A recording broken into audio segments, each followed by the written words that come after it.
Happy Homebrew Wednesday, folks! Ryan Patrick Murphy here. Drink a little homebrew.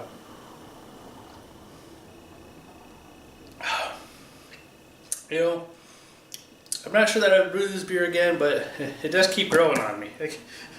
Probably about the time I'll totally like it, I'll blow a keg. This is the Surly Bitter clone. Pretty dark for a bitter, but it happens, right? Today I got a box in the mail from a fellow who goes by the name 82 Mako 20. You probably have seen him on Bond Live. He does a cast on there, pretty good cast. So I think he's Tuesdays and Thursdays, 7:30 Central Time. So go check him out.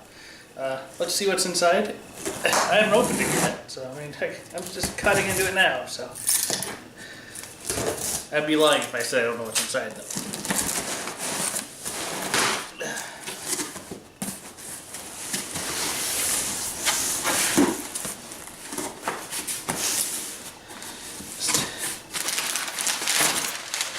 Alright, I got some paper, some styrofoam.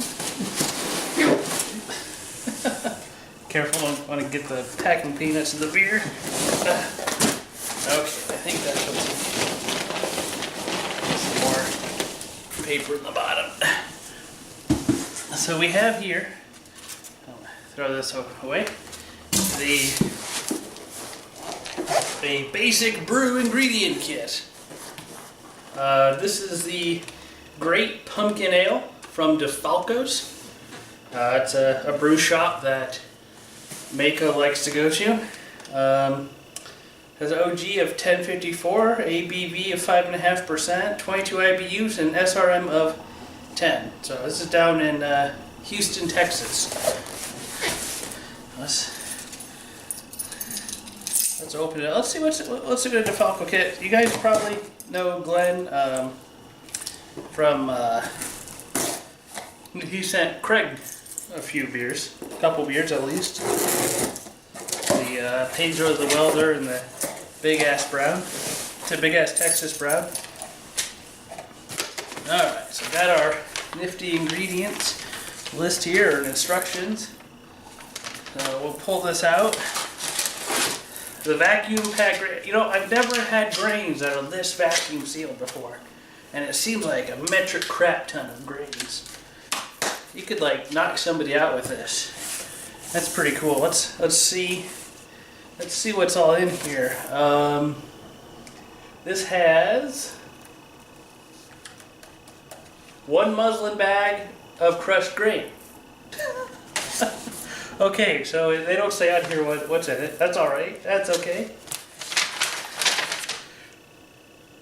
I'm sure if I looked online, I could find it, but.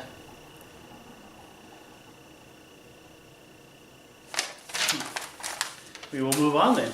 I will get the iPad in a little bit and I will look up what the grains are. DeFalco's has this published online, so I don't think they mind.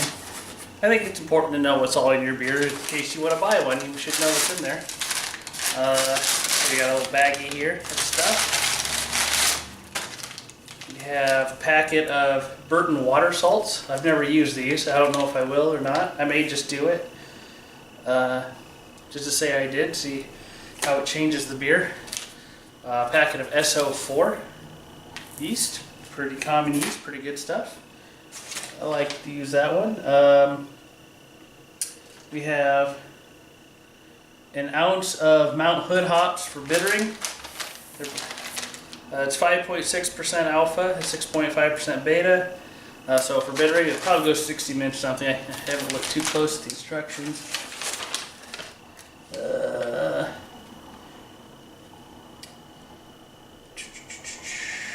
I'm guessing it's probably right at the beginning of the boil. Breeding mix. Yep. And I'll have to get my own pumpkin, but I believe I have to add my own pumpkin whatever to it at the beginning. So 1 ounce at the beginning, and then a half ounce to an ounce of Mount Hood hops in like the last 10 minutes. That's cool. Put that back. Ooh, what else is in here? Brew Vigor. a yeast nutrient. Well, that's pretty cool. A little yeast nutrient packet there. I'll probably use that. Why not, right? Okay. A yeast nutrient isn't really going to hurt anything. Some priming sugar, which I may do what Glenn does and just throw that in to the boil. I had actually never done that before. You'd think all the time I've been caking, I'd do that, but sometimes I like to naturally carb. Now we got 6 pounds of some sort of malt extract syrup. I'm not sure what kind it is. It looks fairly dark, but they all kind of can look like that depending on, you know, in a big quantity like this. This is the first time that I'll ever used LME in a bag like this. I've always had it from a can. I suppose this might make it cheaper or something if they buy it in bulk and they repackage it. I don't know. But that'll be interesting. Be kind of fun. Let me go grab the iPad and we can see what these grains are. Okay, so that is, this extract is amber malt extract. There's 2 pounds of 2-row in here in the grains. 1 pound of medium crystal, 2 ounces of chocolate malt, and they suggest getting 6 pounds of pumpkin or 75 ounces of canned pumpkin. I'll probably just get canned because of the time of year. You know, a lot of people are giving me crap for making a pumpkin beer this time of year, but you know, I've been wanting to do one for a long time and just never got around to it. So, you know, I think that a pumpkin beer would be just enjoyable, I think, any time of year, really. You know, it's not like it's a porter, it's a nice pumpkin amber sort of ale, so it'll probably be great. I am very excited to brew this. I like a really good pumpkin ale. Thinking about maybe even getting some vanilla and throwing that in there, like secondary or something. I'm not sure if I'll do that or not. I may just try to do it as they suggest in the recipe here.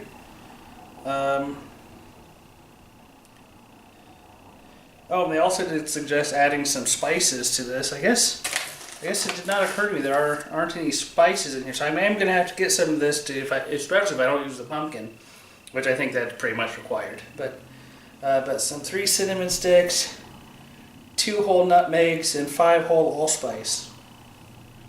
So I'm going to have to get that, but yeah, it should turn out to be a pretty good beer. I'm excited to try that. I haven't done a pumpkin beer since I did the Brewer's Best pumpkin porter, which I was not a fan of, and I had a whole bunch of problems with that one.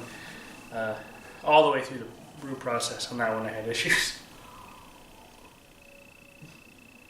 Oh, I needed that beer after. So what do I got going on? The rye pale ale is gone. It is consumed as of, I think it was Saturday night or sometime last week. I think it was during my cast on Wednesday. I think I might be taking a break from casting for a few days, by the way. Let's see, what do we got? Oktoberfest, still lagering. Like I said, still got a month left on that. White House Honey Porter, secondary.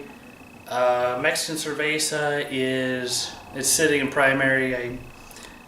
That one might turn out to be a disaster. I don't know, I might throw it in secondary. I did get a couple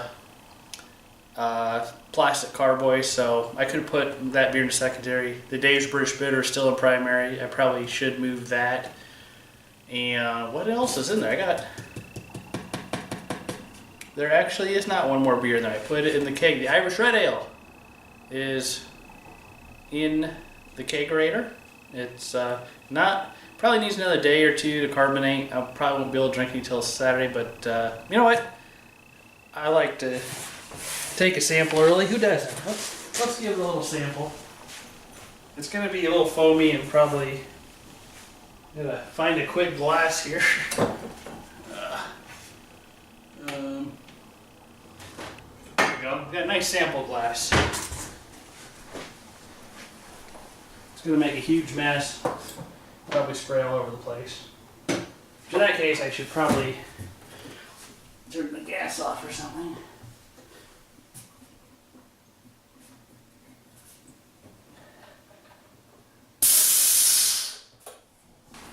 Alright, so this little sampler glass is not going to do any justice to the beer. I think it's a little narrow, but and we've got a lot of foam on the side. It's probably a little dusty. I probably should have rinsed it out. My bad. It looks fairly light, actually, and I'm guessing that's just because of how narrow this glass is. It smells pretty good. I got some foam on there at least, but that's also first pour, so.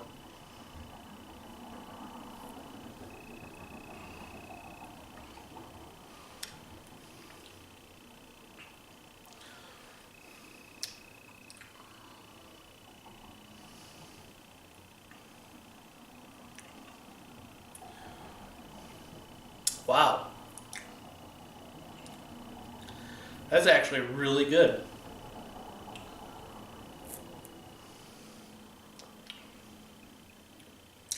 Wow, that is, I've actually brewed this before. But I got it this time because of a deal. No, I have not. Did I brew this one? No, I have not brewed this one before. This was the Kiss Me, I'm Irish from Midwest Supplies.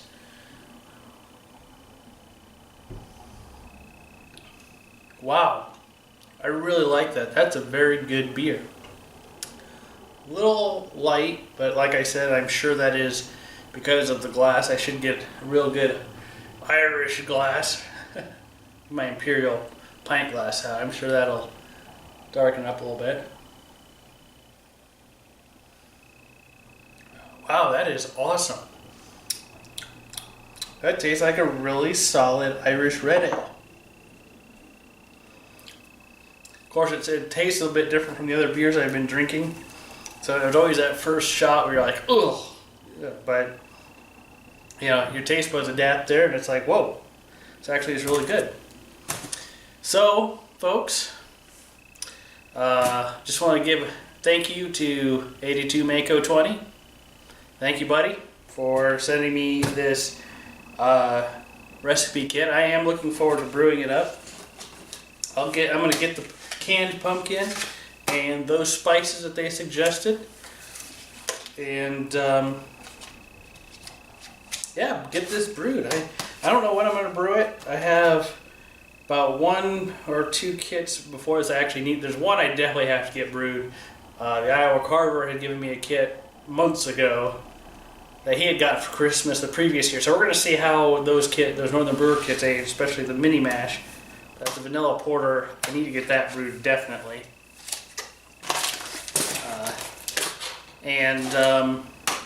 I have the Irish red ale I need to get brewed. But I got such a huge influx that the pipeline is flowing. That is one thing I got going for me right now. The pipeline is definitely in full flow. So I got to get through a lot of this. I'm sure this one I'll probably brew this the next 1 or 2 beers. So it shouldn't be too long. But I am really excited to brew that. I've always kind of been curious about these DeFalco's kits since I'd seen Craig brew them. They seem like pretty good recipes from reading the sheet. So I'll make sure I get those spices and some pumpkin. I'll have a real true pumpkin beer here. I think this one's interesting because it tells you to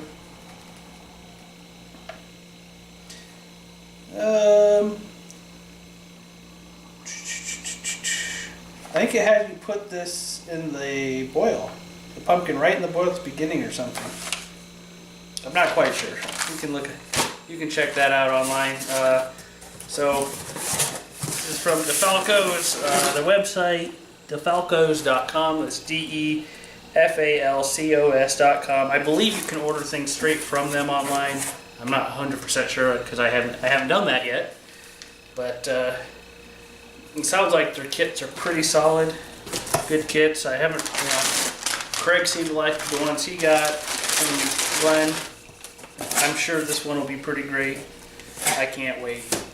Really excited. So, cheers everyone. Have a happy Homebrew Wednesday. and keep drinking really good beer. Dixie.